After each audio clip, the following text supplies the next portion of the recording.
Bonsoir Eric Boustouler. Bonsoir. Président de Microsoft France, vice-président de Microsoft International. Vous publiez un essai intitulé L'atout numérique pour en finir avec une mélancolie française, tous les mots ont leur importance. Ça paraît chez Jean-Claude Lattès. Je voudrais d'abord savoir si vous avez écrit ça pour prêcher pour votre paroisse. J'ai écrit parce que j'ai une conviction que le numérique est un formidable atout. Ouais. C'est un atout pour la France, c'est un atout et surtout c'est une manière de réconcilier des inconciliables, de résoudre des équations impossibles.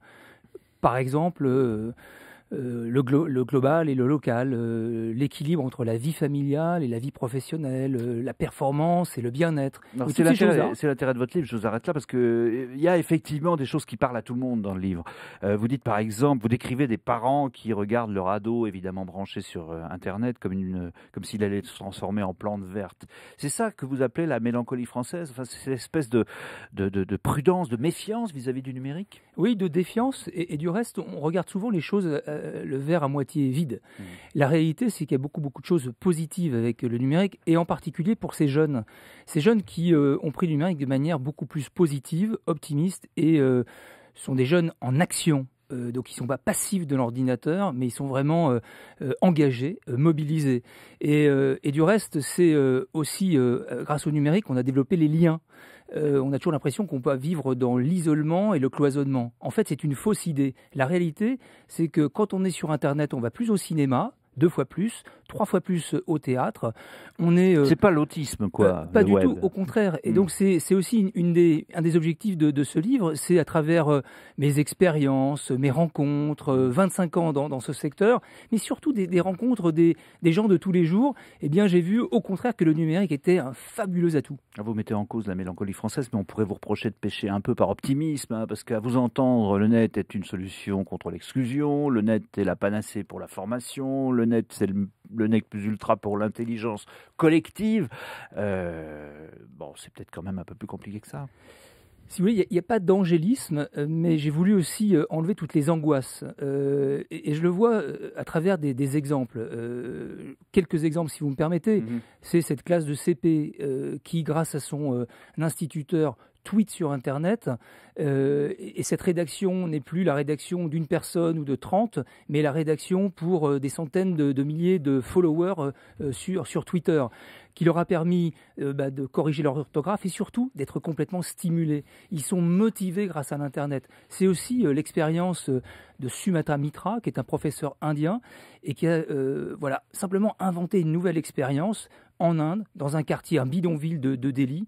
Il a intégré un ordinateur dans un mur, laissé l'ordinateur pendant 8 mois. Comme un distributeur automatique, quoi. Exactement, en libre service. Résultat, après 8 mois, les enfants se sont accaparés l'outil, ont appris les mathématiques, ont appris l'anglais et surtout se sont responsabilisés. Et le résultat, c'est que la violence a baissé de manière significative. Cette expérience, elle est maintenant multipliée dans de nombreux endroits dans le monde entier.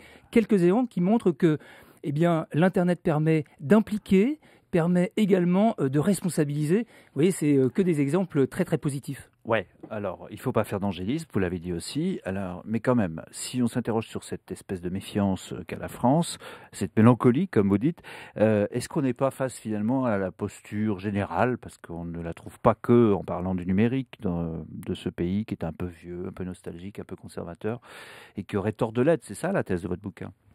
On a tort de l'être, puisqu'en fait, on est un des premiers pays au monde en matière d'Internet, le 5e dans le domaine du haut débit.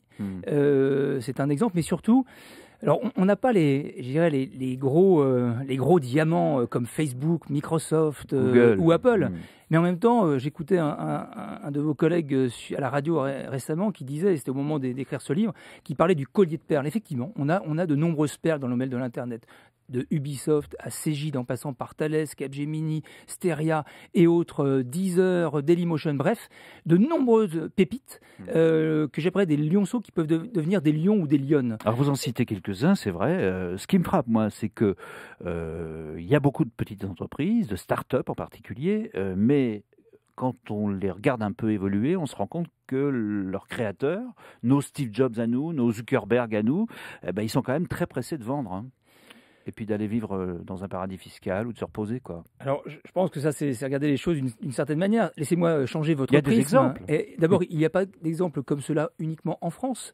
Il y a surtout des grands acteurs de l'Internet et des technologies d'information aux États-Unis. Les grandes stars mondiales, elles sont là-bas.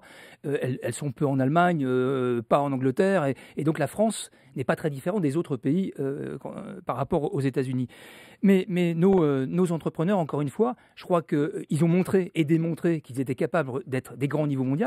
C'est vrai de Criteo, que vous connaissez peut-être pas, de Kobojo, que je cite, qui sont des petites entreprises qui se sont créées récemment et qui ont tout de suite vu comme terrain d'exercice, comme horizon, le monde. Et c'est un peu ce que je veux dire dans ce livre, c'est que grâce à l'Internet, tout est possible, et en particulier grâce au cloud. On peut commencer son business en France, mais tout de suite voir immédiatement le monde, parce que on peut faire et on peut adresser avec des produits, avec des services, le monde entier et devenir extrêmement grand. C'est la nouvelle frontière. C'est d'une certaine manière, et je pense qu'on a des nouvelles frontières comme ça régulièrement. Je termine juste, parce que vous faites référence très souvent à cette comparaison. Ce qu'on appelle en France le capital risque, aux États-Unis et dans le monde anglo-saxon, on l'appelle le capital venture. D'un côté, donc, le risque, c'est-à-dire la menace, de l'autre, l'aventure, c'est-à-dire la vie. C'est peut-être de ça qu'il faut se guérir. C'est la vie. Et en gros, moi, ce que je dis, c'est que notre pays a tous les atouts et donc il faut simplement y croire. Voilà, Éric Boustouler, c'est son acte de foi, l'atout numérique, pour en finir avec une mélancolie française chez Lattès. Merci. Merci.